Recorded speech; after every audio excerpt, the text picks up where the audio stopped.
Gulam Nabi Technology Wala. In today, the world, people often carry the weight of past mistake, harsh self-judgment, and unrealistic expectation.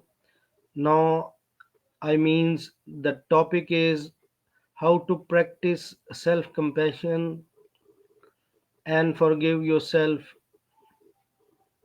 In this interview, we set it down with Maya, how will share her insight on how individual can develop self compassion, overcome negative self talk, and learn to forgive themselves. The discussion will explore the practical strategy, emotional awareness, and the mind shift required to break free from self criticism Ah, and embrace personal growth. Let's begin our conversation with Maya. Hello, Maya, how are you?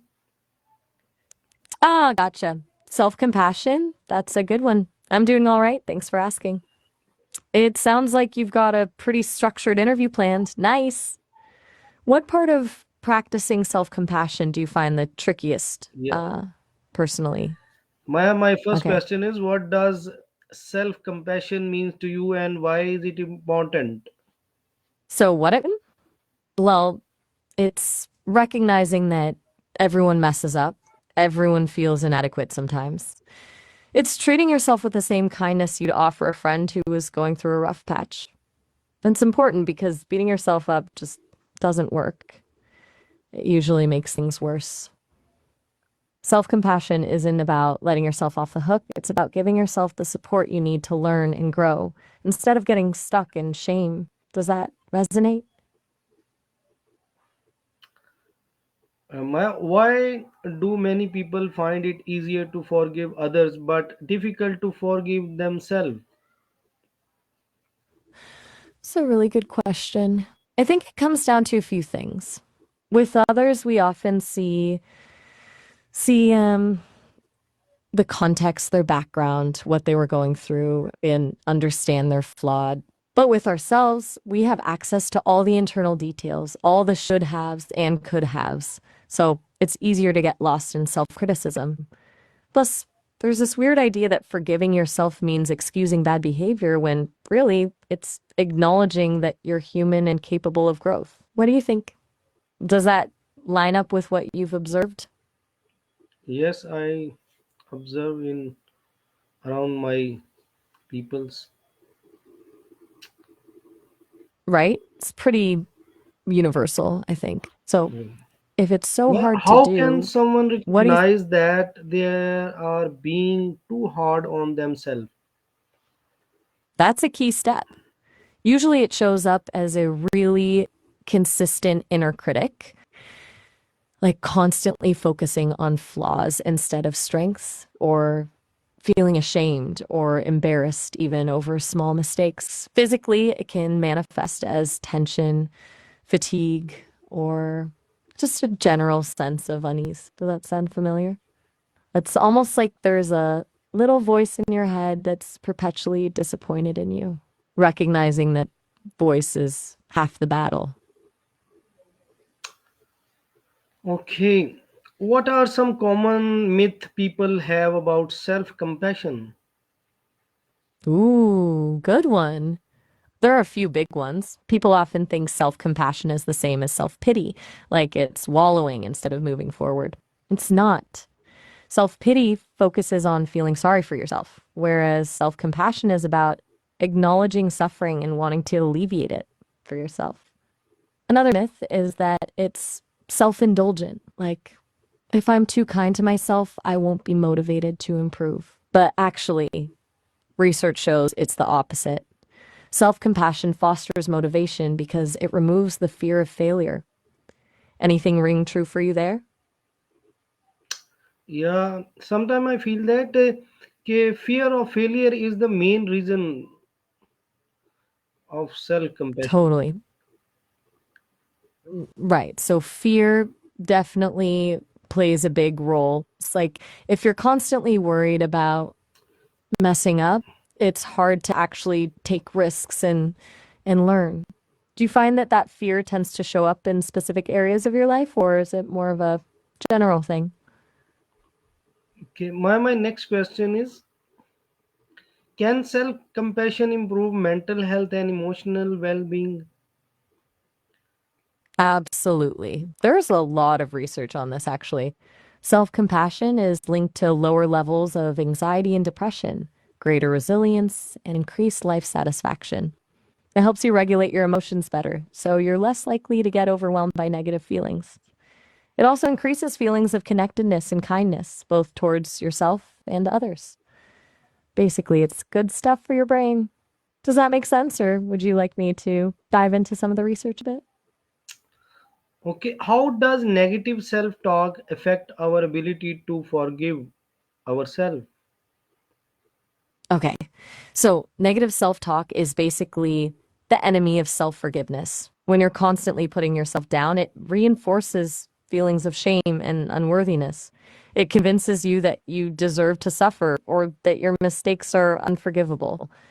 That inner critic keeps replaying the past, dwelling on what you did wrong, and making it harder to see yourself as someone worthy of compassion. It's a really vicious cycle. Have you noticed that with yourself? Like, does negative self talk make it harder to Yeah, let go of things? I have sometime noticed it. Okay, people do that. Yeah, it's super common. It's almost like that inner critic is deliberately trying to keep you stuck. So, what do you think would be a first step in challenging that negative self talk? I think we must cool your You think mind. cooling your mind, I like that. It's a good starting point. Mindfulness is a big piece of it. Yeah. Being able to observe your thoughts without getting swept away by them. Recognizing that those negative thoughts are just We do not thoughts. allow these thoughts to come in my mind. Right. Easier said than done, of course. Yeah. Not about stopping the thoughts completely. Okay, That's let's come to pretty the much point. impossible. My next question is, what practical steps can someone take to start practicing self compassion daily? All right, practical steps. Okay, so there are a few things. One is self compassion breaks, little moments throughout the day where you acknowledge suffering, remind yourself that everyone struggles, and offer yourself kindness. Another is writing a letter to yourself from the perspective of a compassionate friend. It can feel cheesy, but it's surprisingly effective. Also, practicing loving kindness meditation can really build that muscle of self compassion. And finally, just paying attention to your inner dialogue and challenging those harsh self criticisms. Start small with one thing and see how it feels. Which of those sounds most approachable to you? Okay, Maya, how can mindfulness help in cultivating self kindness? That's a great question. Mindfulness is really the foundation for self compassion.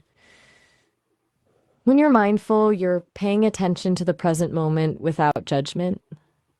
This means you can notice when you're being self critical or when you're experiencing difficult emotions without getting caught up in them. It creates a little space between you and your thoughts so you can respond with kindness instead of reacting impulsively. It allows you to see yourself, flaws and all, with more acceptance. Basically, mindfulness helps you become a more understanding friend to yourself. Does that make sense? Yeah, you say right. My next question is, why is accepting your emotions important for healing and forgiveness? Okay, so crucial question. When you try to suppress or ignore your emotions, they don't just disappear. They get stuck and they can manifest as anxiety, depression, or physical symptoms. Accepting your emotions, even the uncomfortable ones, allows you to process them and release them. It's like acknowledging a wound before you can start to heal it. And for forgiveness, it's essential because you can't truly forgive yourself or others until you fully acknowledge the pain and hurt. It's about understanding what happened, how it affected you, and allowing yourself to feel that instead of pushing it away. Oh, very well, Maya. You are so great. Thank you very much, Maya. Very good conversation with between me and you. I am very thankful to you. Okay, bye. We will meet you again. Aw, thank you. That means a lot. I really enjoyed chatting with you too, Gulam. Anytime. And yeah, Thanks, definitely let's talk thanks, again. thanks. Talk again. It's my Again. pleasure. Have a Thanks. good one.